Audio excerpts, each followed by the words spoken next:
Olá, pessoas. Dando continuidade ao nosso estudo da legislação do SUS, vamos falar hoje da nossa segunda lei orgânica da saúde, que é a Lei 8.142. Uma lei pequena, fácil, bastante cobrada em prova. Eu acredito que não tenha um concurso que não cobrou, né, uma questão relacionada ao controle social. Então, quando eu falo lá na Lei 8.080 de controle social, eu sempre deixo assim, lá no artigo 98 da Constituição, eu vou falar um pouco mais claro na Lei 8.142, que é a nossa segunda lei orgânica, ou seja, o somatório das leis orgânicas, né, fazem a regulamentação dos artigos constitucionais, mas essa lei que a gente vai falar agora, ela especificamente trata do controle social e das transferências intergovernamentais de recursos financeiros para a saúde, tá certo? Acompanhem comigo aqui a nossa lei 8.142, que também faz parte, né, dos princípios, diretrizes e arcabouço legal.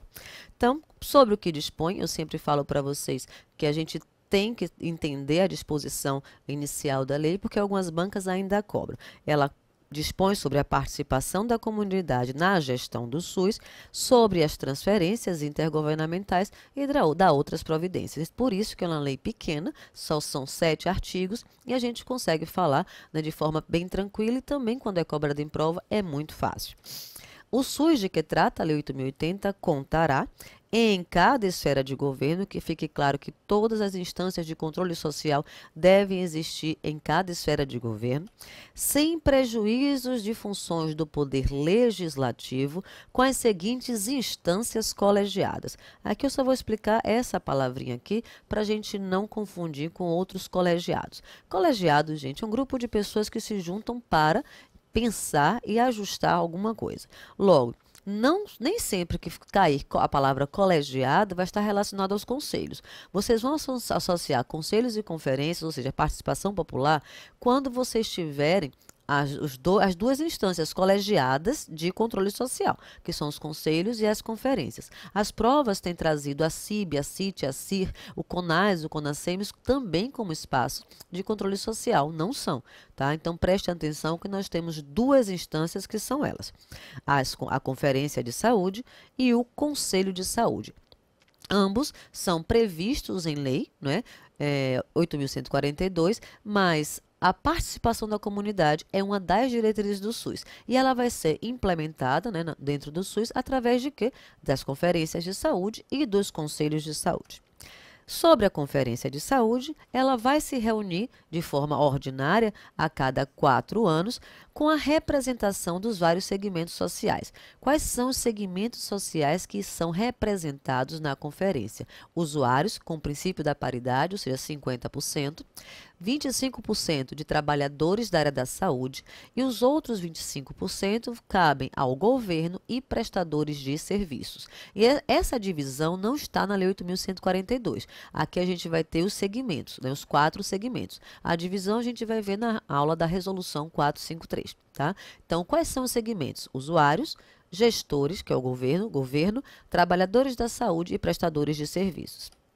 Para avaliar a situação de saúde e propor diretrizes para a formulação da política de saúde nos níveis correspondentes. Então, eu sempre falo, as conferências de saúde devem acontecer em cada esfera de governo, elas acontecem a cada 4 anos.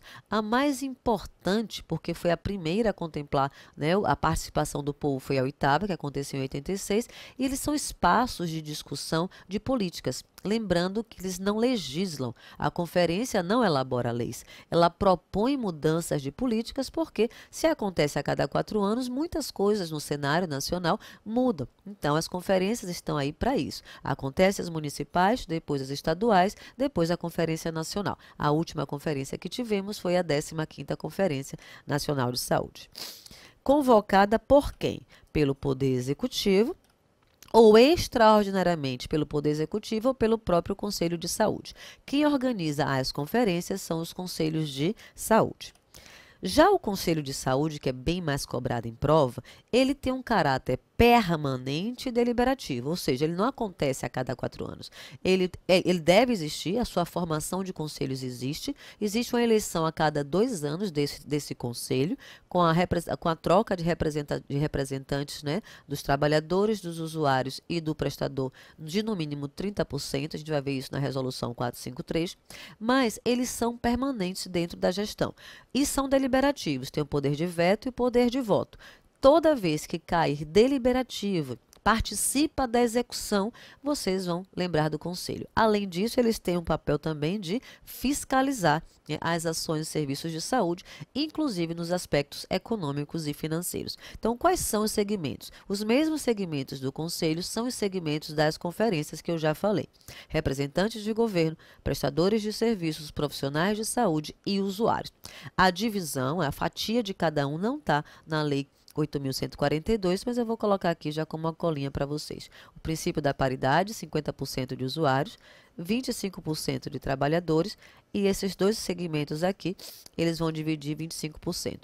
Tanto essa representatividade vai ser definida na resolução, mas a quantidade de pessoas, de conselheiros, vai ser definida pelo próprio conselho em seu regimento interno. A formação, deixa eu apagar aqui, galerinha, porque para não atrapalhar vocês, o Conselho atua na formulação de estratégias e no controle da execução. Então, cuidado com essa pegadinha aqui. O Conselho não executa, ele controla a execução da política de saúde na instância correspondente. Inclusive, como eu já falei, nos aspectos econômicos e financeiros, cuja as decisões serão homologadas pelo chefe do poder legalmente constituído em cada esfera de governo. Então, o papel do Conselho é fiscalizar, é deliberar, é observar, é acompanhar a execução das ações e serviços de saúde em cada esfera de governo. Parágrafo 3º. O CONAS e o CONASEM, já falamos sobre isso, né? Conselho Nacional, ao NA no meio, da representação dos secretários de Estado, e o CONASEMES, que é o Conselho Nacional de Representação dos Municípios, dos secretários municipais. O CONAS e o CONASEMES terão o quê? Representação garantida no nosso Conselho Nacional de Saúde, que já fica a dica para vocês, que é nossa instância maior de deliberação dentro do Sistema Único de Saúde. A representação dos usuários nos conselhos e nas conferências é a única representação que é definida em lei. Ela é paritária em relação ao conjunto dos demais segmentos, ou seja, nós temos por obrigação 50% de representação de usuários, tanto nos conselhos quanto nas conferências. Isso se chama princípio da paridade. Há um outro percentual que eu já falei para vocês, a gente vai ver na resolução 453, mas o restante, 50%, vai ser dividido para os outros segmentos, que são governo, trabalhadores da saúde e prestadores, certo? Mas a lei, se cair em prova, só define o percentual, né, o princípio da paridade, onde nós temos a obrigatoriedade de ter 50% de representação de usuários, tanto nos conselhos quanto nas conferências. Parágrafo 5º. As conferências e os conselhos de saúde terão sua organização e normas de funcionamento definidas em regimento próprio. Esse regimento próprio, ele é elaborado pelo próprio conselho e é aprovado pelo próprio conselho, e que vai ser aprovado pelo respectivo conselho. A Pro já se adiantou aqui. Então, todo o funcionamento e organização dos conselhos e conferências são definidas em regimento próprio, que vai ser, né, colocado na plenária dos conselhos de saúde para que eles aprovem ou não esse regimento próprio, certo? Uma questãozinha para a gente exercitar. A Conferência de Saúde, com a representação de vários segmentos sociais, para avaliar a situação de saúde e propor as diretrizes para a formulação da política nos níveis correspondentes, convocada pelo Poder Executivo e ou extraordinariamente por esta ou pelo Conselho de Saúde, reunir-se-á a cada questão presente de mãe, né, gente? Então, vamos lá. De quanto em quanto tempo a conferência se reúne de forma ordinária? A cada 4 anos, gabarito da nossa questão. Questão muito fácil. Segunda questão, o que é o Conselho de Saúde? Então, é só dar uma lida na lei e entender. Se tiver deliberativo permanente e fiscalizador e participa da execução, a gente automaticamente já pensa no conceito do conselho. Vamos lá. É um órgão colegiado, deliberativo e permanente do SUS em cada esfera de governo. Parece que já achamos nosso gabarito. Vamos ver as outras. É o conselho que determina a seleção e a padronização dos medicamentos indicados. Não, quem determina é o Ministério da Saúde através da RENAME. O Conselho de Saúde determina o conjunto de ações e serviços de saúde. Não, quem determina são as leis orgânicas.